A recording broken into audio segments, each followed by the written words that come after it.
Halo semuanya, selamat datang di presentasi video Alif dan Anafi Rahman. Di sini kami akan menyampaikan akuntansi konsinyasi kami mengenai penjualan minuman bersoda. Baiklah, saya Nafi Rahman sebagai Mr. An konsignor dan rekan saya Alif Reza Ahmad, Mr. Ezra sebagai konsigne. Mr. An sepakat akan menitipkan minuman bersoda kepada Mr. Ezra. Diketahui bahwa Mr. Ezra memiliki kafe yang sangat terkenal dan estetik di ibu kota.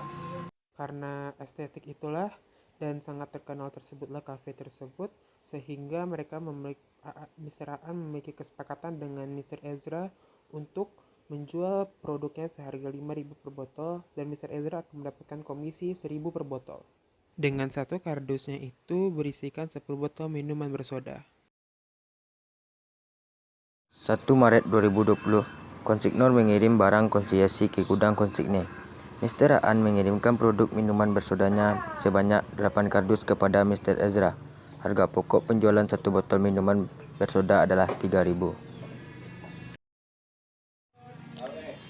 Jurnal 1 bulan 3 2020, Mr. An konsignor, metode laba terpisah, debit konsinyasi keluar 400, kredit persediaan barang dagang 400. Sedangkan metode laba tidak terpisah, persediaan barang konsinyasi 400 pada persediaan barang dagang 400. Sedangkan konsigne tidak melakukan pencatatan karena konsigne di sini hanya menerima dari barang dagang yang diberikan oleh konsignor dan belum ada terjadinya penjualan yang dilakukan oleh konsigne. Begitu rekan-rekan. 1 Maret 2020, konsignor membayar kurir atas pengiriman barang konsinyasi ke gudang konsigne. Mr. An membayarkan kurir sebesar 45.000 secara tunai. Tanggal 1 bulan 3 2020, Mr. An konsignor, metode laba terpisah, debit konsinyasi keluar 45.000 pada kas 45.000. Sedangkan metode laba tidak terpisah, debit beban kurir 45.000 pada kas 45.000. Di sini konsigne atau Mr. Ezra tidak melakukan pembayaran atau pencatatan apapun karena beban kurir tersebut, upah ongkir tersebut dibayarkan oleh konsignor. Mr. Ezra cuma hanya menerima barang saja. 3 Maret 2020, konsignor membayar uang muka kepada konsigne.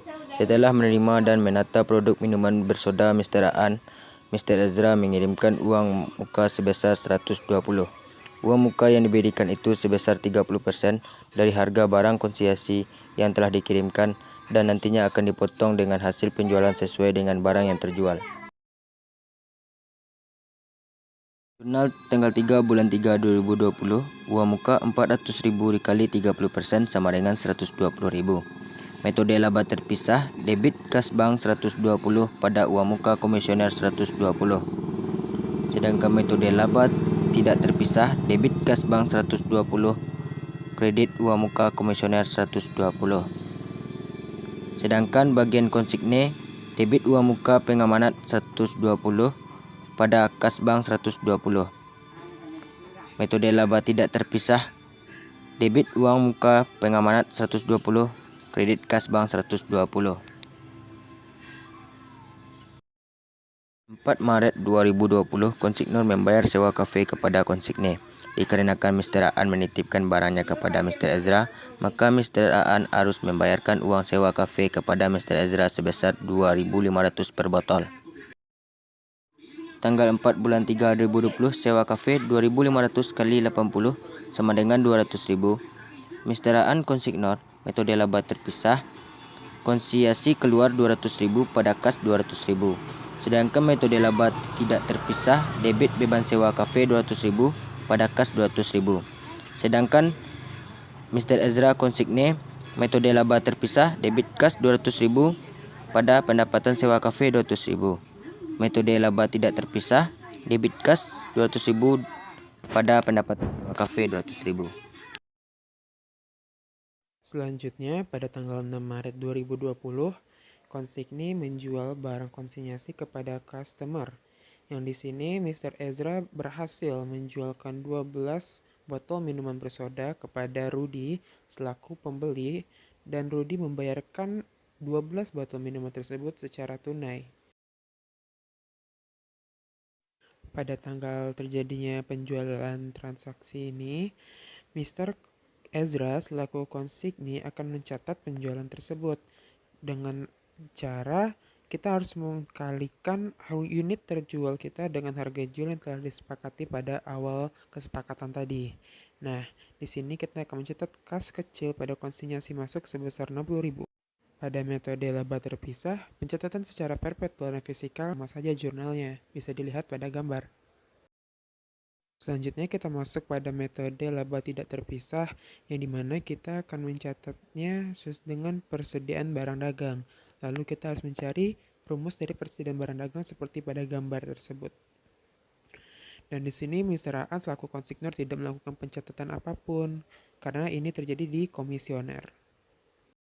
Karena komisionerlah yang melakukan penjualan barang konsinyasi kepada customer atau pembeli ataupun pelanggan. Jadi konsignor hanya menerima uang saja nantinya.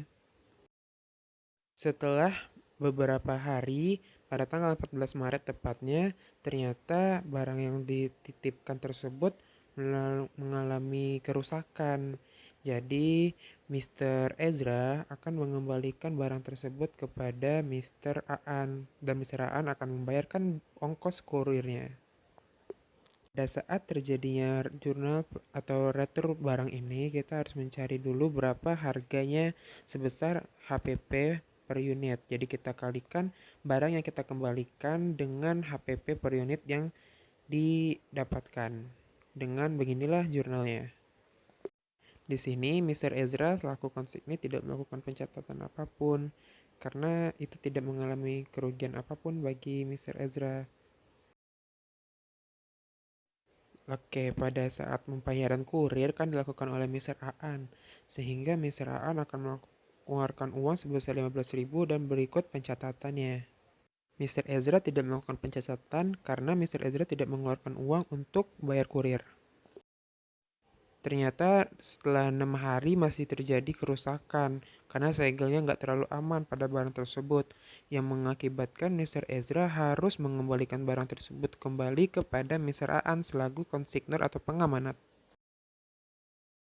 Kembali lagi seperti sama saja jurnalnya dengan jurnal retur barang tersebut, dan di sini kita mengembalikan satu kardus sehingga 10 botol dikali 3.000 karena HPP-nya 3.000 per unit. Pada retirement kali ini, Mr. Ezra lah membayarkan kurir sebesar 10.000. Karena Mr. Ezra yang membayarkan kurir, sehingga pencatatannya menjadi konsinyasi masuk pada kas kecil karena Mr. Ezra mengeluarkan uang sebesar 10.000. Sedangkan pada metode laba terpisah itu utang pengamanat kepada kas kecil karena ini akan dibayarkan nantinya oleh konsignor. Selanjutnya pada tanggal 26 Maret terjadi lagi penjualan kepada konsumer yang dimana di sini Mr. Ezra menjualkan 40 botol minuman bersoda dan dibayarkan secara tunai. Sama seperti pencatatan penjualan sebelumnya, unit dikali harga jual dan mendapatkan pencatatan jurnalnya kas kecil pada konsinyasi masuk. Mr. Aan tidak melakukan pencatatan karena ini hanya terjadi pada konsignee yang menjual. Tentu saja pada saat penjualan ini kita juga harus mencarinya persediaan barang dagang kita jika menggunakan metode laba tidak terpisah. Pada tanggal 28 Maret 2020, Mr. Ezra meminta kepada pegawainya untuk menghitung komisi dari penjualan minuman bersoda yang terjadi pada kafe Mr. Ezra. Untuk mencari komisi sangatlah gampang karena komisinya telah diketahui pada awal soal tadi. Jadi kita tinggal mengkalikannya dengan unit yang telah terjual pada periode tersebut. Kenapa Mr. Aan tidak mencatat? Karena di sini Mr. Ezra hanya mencatat keuntungan atau komisi yang akan didapatkannya. Nah, pada akhir bulan, Mr. Ezra meminta bantuan Miss Kelly untuk membuatkan laporan penjualan konsinyasi yang dimana terjadinya penjualan sebanyak 52 botol dengan totalnya 260.000, serta dia akan mencatat beban yang telah dikeluarkan pada penjualan tersebut. dengan kurir 10.000 dan komisinya 52.000. Dari sana bisa kita dapatkan hak yang dimiliki oleh kita itu sebesar 198.000. Kenapa 198.000? Karena kita penjualan yang didapatkan itu dikurangi oleh beban-beban tadi. Lalu kita kurangkan dengan uang muka pengamanat yang didapatkan dari terjualnya 52 botol serta retur dari 22 botol, sehingga kita mendapatkan sisa kas sebesar 87.000, dan sisa kas itulah yang akan kita berikan kepada si konsignor.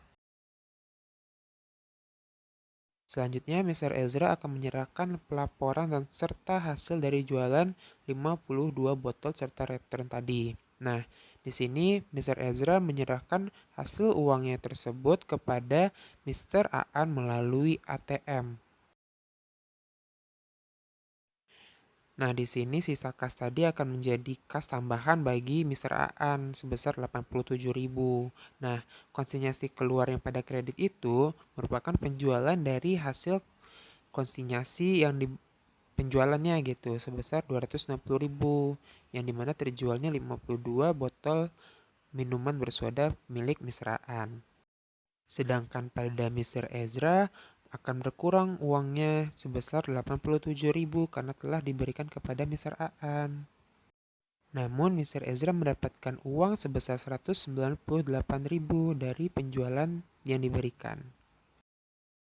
Nah, pada metode laba tidak terpisah, perpetual dan fiskal memiliki perbedaan yang tidak terlalu signifikan.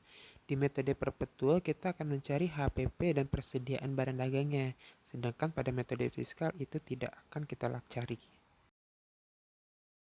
Nah, pada saat itu, konsignor dia akan melakukan tabel analisis penjualan konsinyasi yang dibantu oleh Miss Ana selaku akuntan dari perusahaannya Mr. Aan. Pada tabel ini, pada pihak konsignor, HPP itu kan diberikan 3.000 per botol. Nah, total beban yang kita keluarkan untuk HPP per botol itu ada Rp240.000.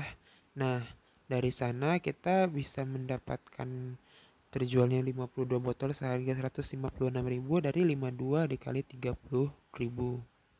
Begitu pula dengan retur, sebanyak 22 botol dikali 3.000 mendapatkan 66.000, dan sisanya itu belum terjual sebanyak 6 botol menjadi 18.000.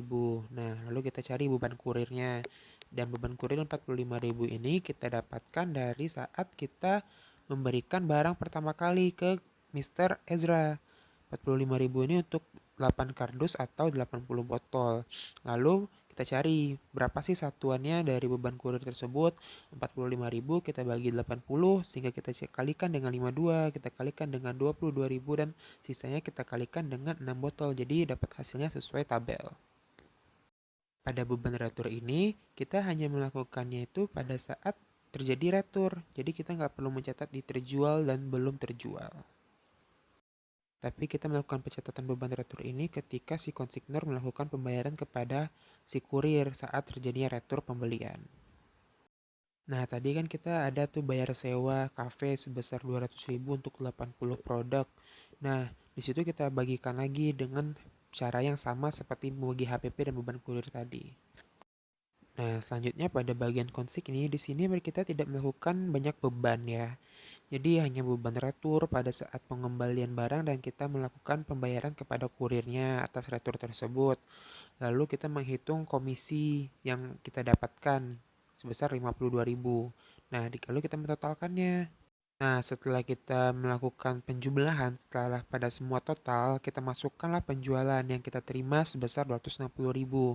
Nah, untuk mencari laba atau mencari rugi dari penjualan konsinyasi ini, total dari terjualnya banyak produk itu dikurangkan dengan penjual sehingga menghasilkanlah laba atau rugi. Sangat disayangkan karena si konsignor melakukan banyak beban sehingga kita mengalami kerugian dari penjualan konsinyasi tersebut. Kita hanya melakukan jurnal laba rugi ini pada metode laba terpisah. Metode fiskal dan perpetual sama saja.